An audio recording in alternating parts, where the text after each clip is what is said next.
Should we do this? Come on, let's do this. So come on now. We're discussing about the cricket versus the India versus England Test series. And I wanted just to ask you, first of all, before we talk about cricket, what's your favorite samosa, Sachin?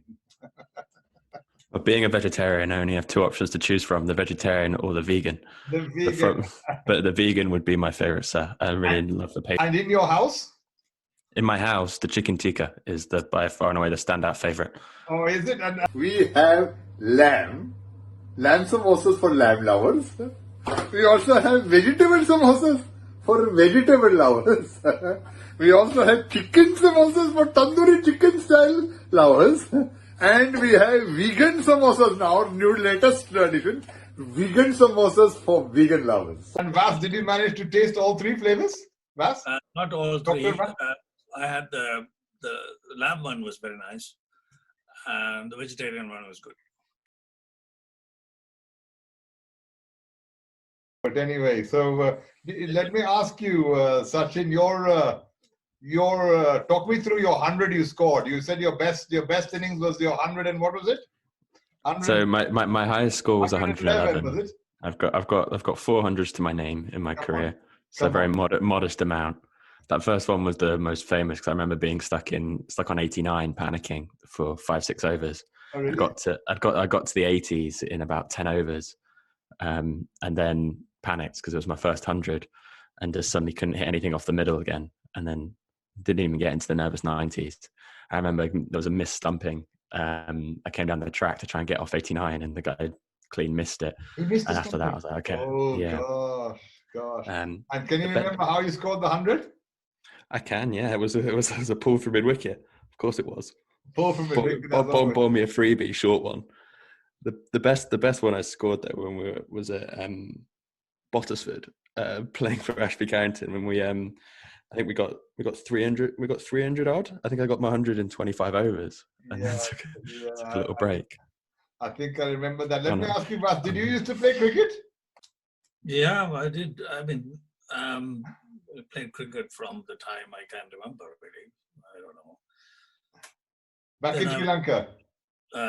From very small days, really. So we used to have we lived in a house with a huge compound, and we used to have a cricket pitch, and all the local boys used to turn up and we used to play tennis ball, cricket.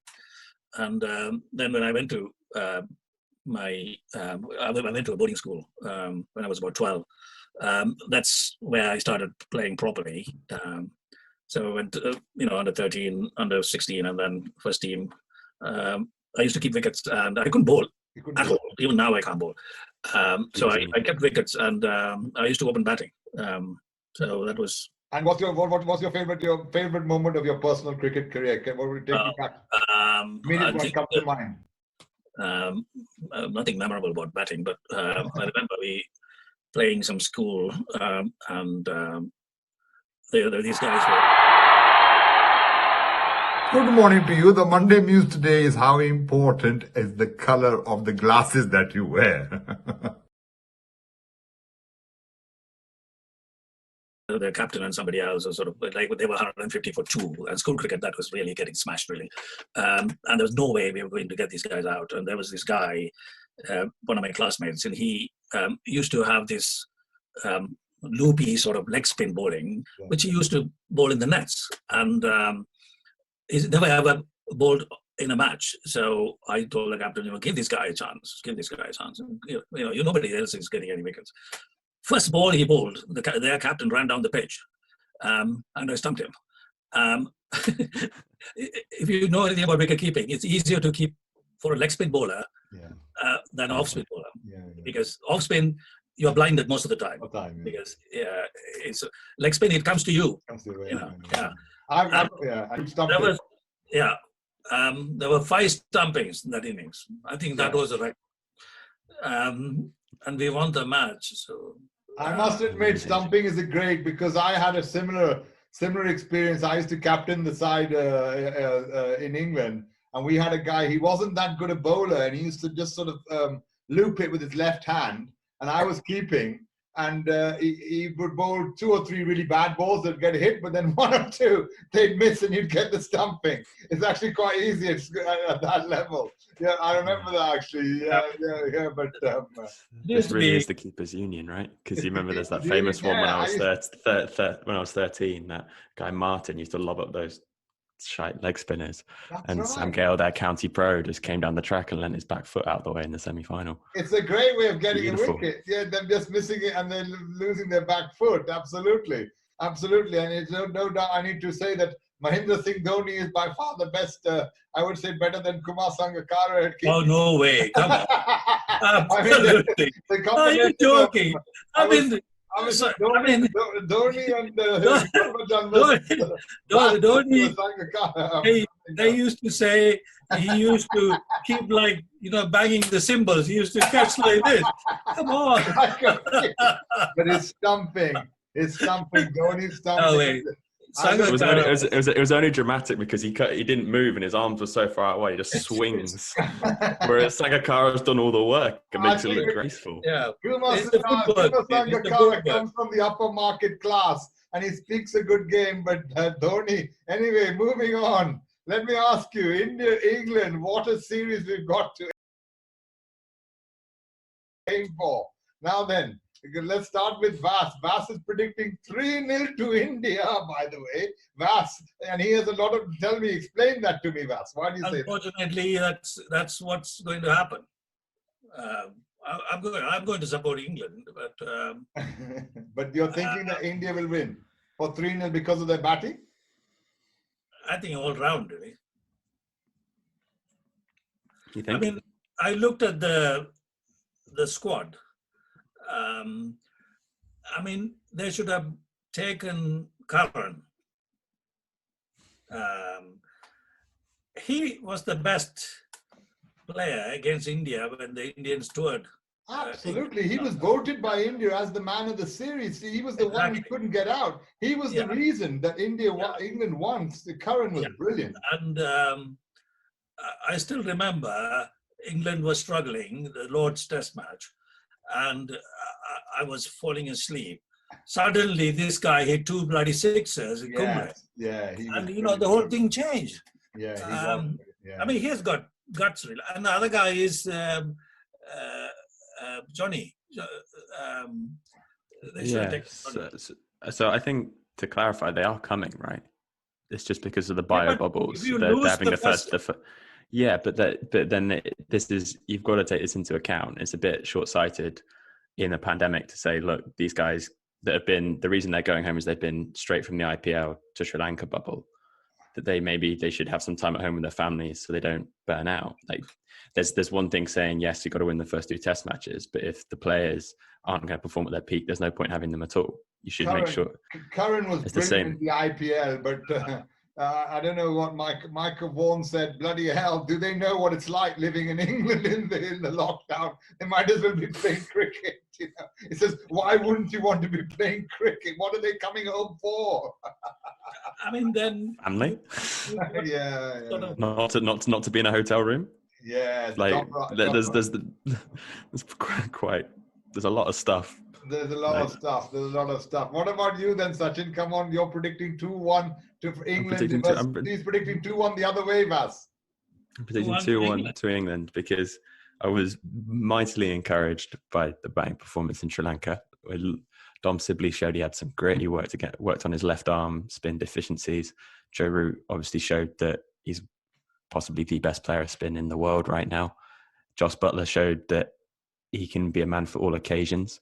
And then you've got to throw into the mix that Ben Stokes is coming back into the squad, having just come out of the IPL, playing in the conditions. And so the only variable for me is ensuring that the spinners in the England team back up the pace bowlers, because Jimmy and Stuart Broad again proved that they can take wickets in subcontinent conditions when they're written off from doing that. Jofra Archer was the MVP in the IPL for bowling, so he can definitely take wickets. You've got Chris Wokes, Ollie Stone sitting in the wings to come in for them. I think everyone discounts the IPL as not being a fair representation, but there's many players who've shown that they can dominate in these conditions, and the English get written off for not being able to play in these conditions. And right. So I mean, fair enough. However, Don Sibley, right, the first match, complete write-off. He was out in the first 2 overs. Second match, first innings, he was out. Second, I don't know, first ball, second ball, whatever. Mm-hmm. And the second innings, he had 3. What is he called? Umpire scores. Yeah, umpire scores. I mean, yeah. But where does it say that in the scorebook? You played cricket, Vas. You know that it's time in the middle, right? No That's way. not going to be in his head. He's not going to be saying, "Oh Christ, I should have been out LBW 3 times." He's been saying, "I've got 50. I've ground it out." You just have to get the runs. I mean, this is the typical English selectors mentality. I mean, the guy scored 50 and he's actually conquered the spin. You know, No. He's just showing he's got a little bit of metal. We're not saying he's Joe Root. It's just if we'd had openers out in the first 4 overs every time. He is completely awkward against spin. And yeah, of course. I mean, he's not world class. I never said he was. I mean, that boy is playing in the second match or third match. Who got 10 wickets. I mean, against somebody like Ashwin, I mean, it's a totally different game, really. I mean, it's sort of, man against boys, basically. Sort of, Ashwin is, I mean, he completely bamboozled Smith, got him out every time. Sort of. Ashwin was brilliant against Smith, absolutely brilliant against Smith. But he got the bounce. He got the bounce on the Australian track, which he might not get on the Indian track. It actually suited Australia suited the bounce and the height that he's got. He doesn't actually turn it that much. He doesn't turn it that much. Yeah, I mean, the other thing is the heat. I mean, each month Heat is a good point. the temperature goes up in South India and Sri Lanka. I mean, Galle was pretty humid and hot. Chennai is going to be worse. Yeah, it's huge. That's a good point. And your fast bowlers sort of, okay, it's all the sameness really. They're all right arm fast medium basically. If they had a left arm fast, I'd have a few things to say about that, but I'm going to let you finish. But that's why Keran would have been a good choice because there is variation. You haven't got a left arm fast bowler. That is a given. He is coming in later on, but I think we've got a very set mentality of 3 fast bowlers. You've got James Anderson who proves he moves it off in the air and off the pitch, and then who's the spinner? We've got it'll be Jack Leach and Don Bess, and that's why I caveated my point that they have to learn to tighten them. You make it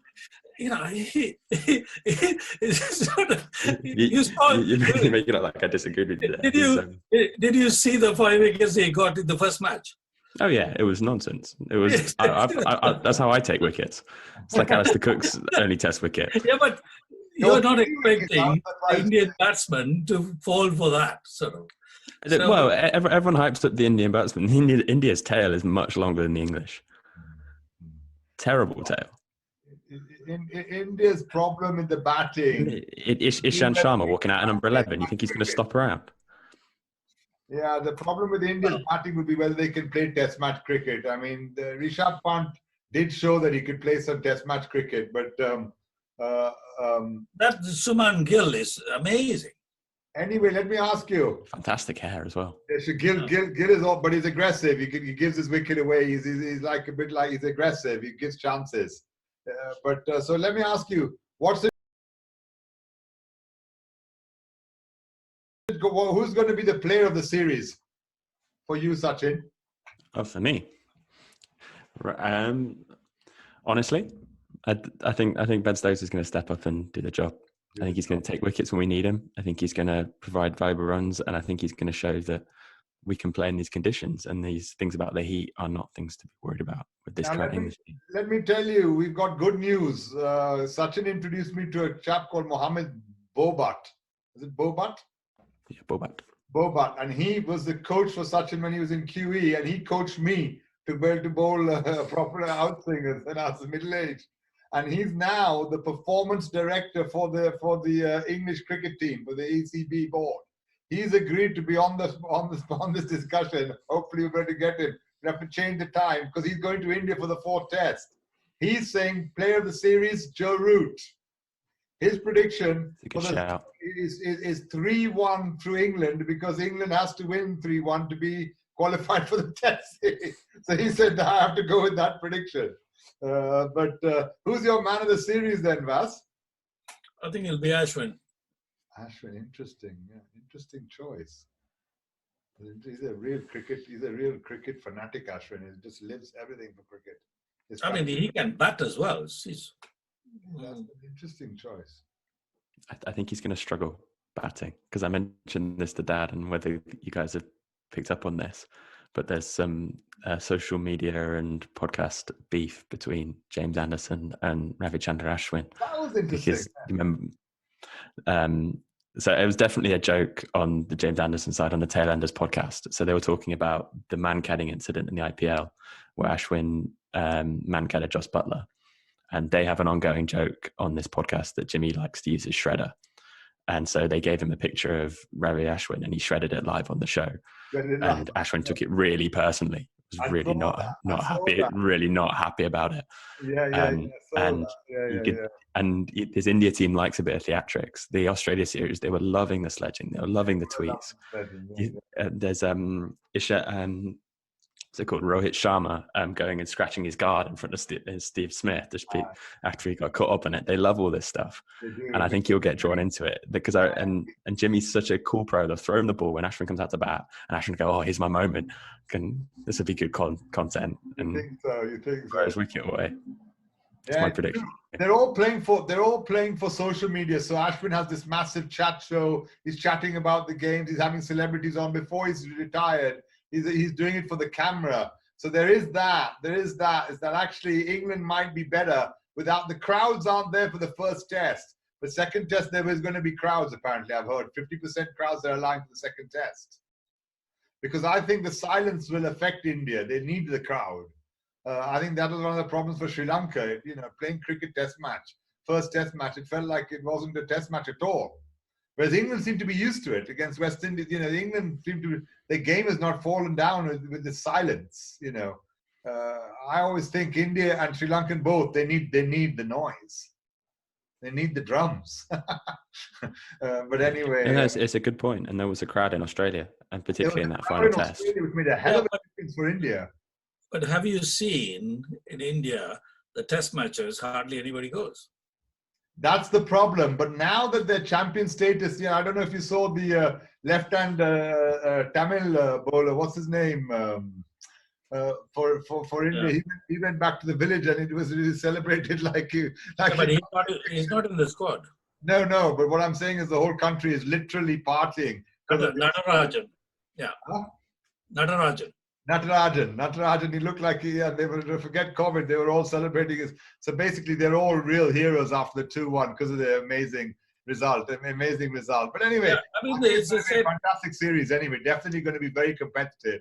Much more competitive than when it came to England, luckily. India were nowhere near when they came to England, nowhere near. But, if the crowd-wise, even in Sri Lanka, I've watched test matches there, there will be 6,000 English supporters and there'll be about 25 Sri Lankan supporters. Nobody goes for test matches anymore. That will be a problem for India, I think. Not so much a big problem for England, but there are no touring, traveling supporters anyway. So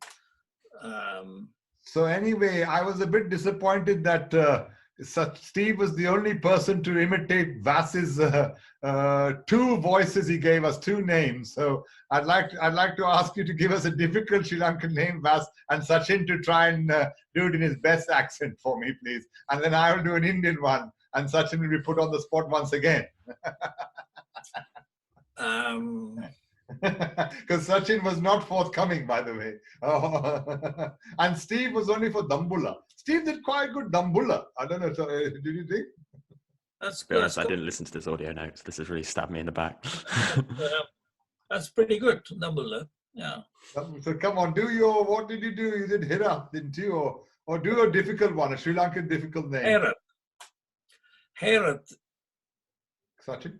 is how you say that. Herat. Herat. Not Herat.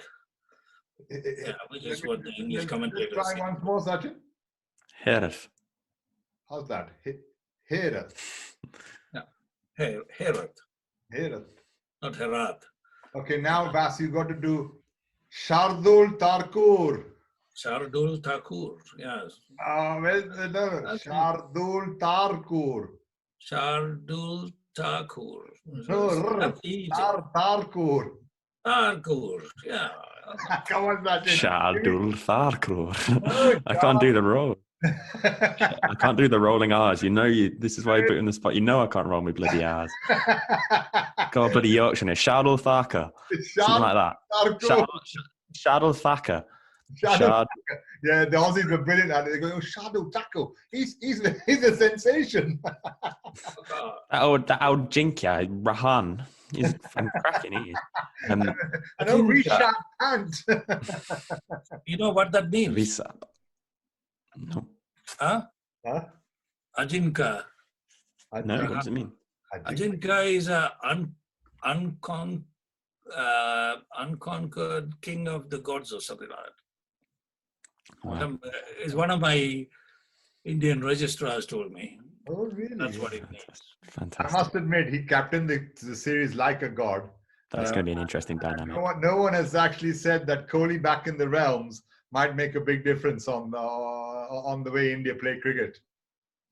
There'll be more needling. There'll be more sledging from the Indian side. Kohli around. Yeah, a little bit more ego as well that there wasn't in that fourth test. Wasn't it Kohli that Anderson chased around in? Potentially.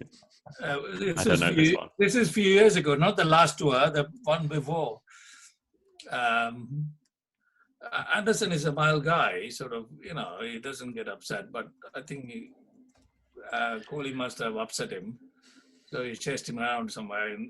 Was it Lord somewhere? Yeah. Potentially. I'll try and look that up. Big man, I want to make you aware we're about to get cut off. Yes, I just wanted to say we've got less than a minute left, and thank you very much for attending the first podcast, Cricket and Samosas. I quite like the name How's Samosa? Thank you very much. Thanks very much. Thanks, Guys. Lovely to see you again, Vas. See you. Cheers, big man. Thanks, thank you.